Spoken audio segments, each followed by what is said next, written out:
Hi అండి. ఇప్పుడు మీరు చూస్తుందైతే మారేడు చెట్టు అనమాట. ఈశ్వరుడికి మహా ఇష్టమైన చెట్టు.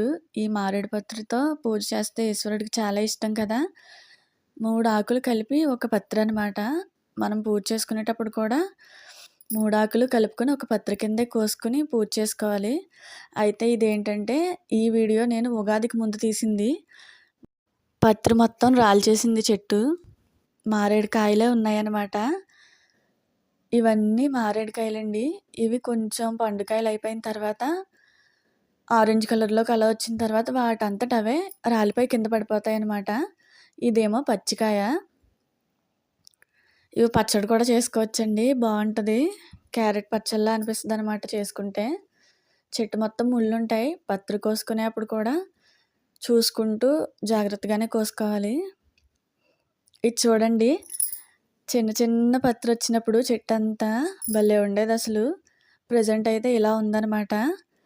ఎర్లీ మార్నింగ్ లేచిన వెంటనే అలా చెట్టుని చూస్తే భలే ఉంటది. చెట్టు నిండా ఇలా ఈ కలర్‌లో మారేడు పత్రి చిన్న చిన్న పత్రొచ్చేసిందనమాట. ఇప్పుడైతే కాయలన్నీ మాక్సిమం రాలిపోయాయండి. అవి కూడా ఎలా ఉన్నాయనేసి నేను వీడియో తీసి పోస్ట్ చేస్తాను. సూర్యుడు ఇక్కడి నుంచొస్తాడు. బావుందనేసి తీశాను.